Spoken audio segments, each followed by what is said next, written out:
Hello and welcome to this episode of Talking Trim. I'm Jonathan Skinner and today we are looking at a set of fully trimmed Jaguar Mark II front seats. Before I go into too many details on it, it's worth noting that the Mark IIs did differ with the front seats, and also the 240 and 340 models did have subtle changes. Just to give a very basic overview of these changes. Number of pleats. The early cars, as per this version of the seat here, had 7 pleats. The pleats being these inner parts here on the backrest squab and cushion base. So 7 was the sort of rarer early style. 8 was the later, more commonly seen style, and certainly for the 340 and 240 models, 8 pleat would have been the standard. You can see this in this book here.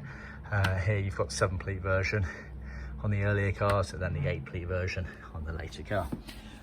One of the other major changes was the actual frame itself. This one's fixed, i.e. it does not tilt or recline. Some of the later models did tilt and recline. That was often referred to as the Reuter frame. And then also this kickboard here, narrow on the earlier cars, wider on the later cars to allow more toe room for passengers in the back. You can actually see this again in this book here. If I just turn the page, you can see there, that's the narrow version, and then the later had the wider version there. While we're talking about the effectively the frame and the kick area here, you'll see I've got some spare materials here. Just to let you know, our seat cover kits, we supply too much moquette basically for this area here. You have those bits there obviously, and those bits sewn in, incorporated into the cushion bases, but these bits here are for the other versions of the seats. It's often hard to work out from photos what's what on your frame, so we oversupply to make sure that you definitely end up with the right amount. So when it comes to trimming, obviously bear in mind you'll end up with some spare materials as we have here, so I thought I'd show you that. The other major element that changed during the era of the manufacture was the picnic tables at the back here. Better see on this one here, on the upright one. Open that up. So the majority of the Mark IIs had the picnic table. Then on the 240 and 340 model, they started phasing it out. Almost certainly due to Jaguar's inconsistent production line, there would have been a crossover period where the Mark IIs probably lost the picnic table as well. Anyway, that all being said, let's crack into these exact ones. So these are the early style ones. They've been sent to us by a customer, and then we have fully retrimmed them. So we've used new foam paddings for both the cushion base and the backrest squab.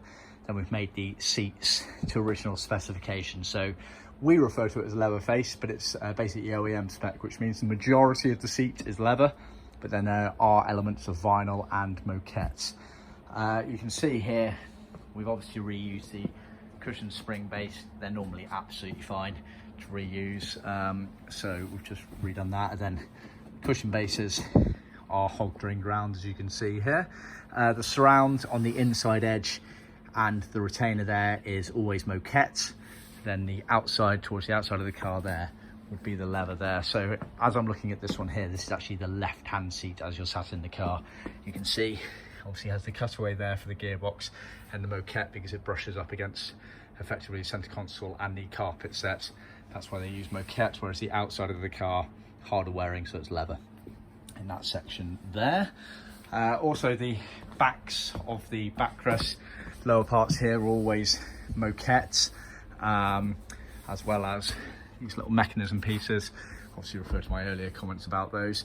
And then you had this panel in the middle here, which is actually vinyl, and then it switched back to leather for the outside of the picnic table there. Then the inside here was vinyl again,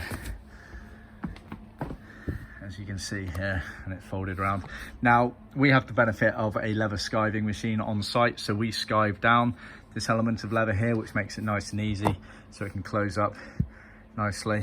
You can see the little fixing elements there that's retain it in place, little ball bearings there. So going back to the front of the seat, I'll explain the concept of the leather face.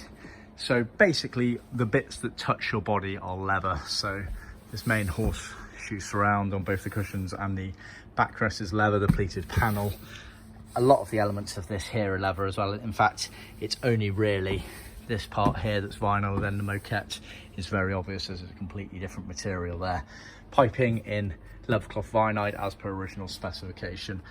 You can see obviously there is a bit of shape to those cushions, which is achieved during the trimming process. So just bear that in mind.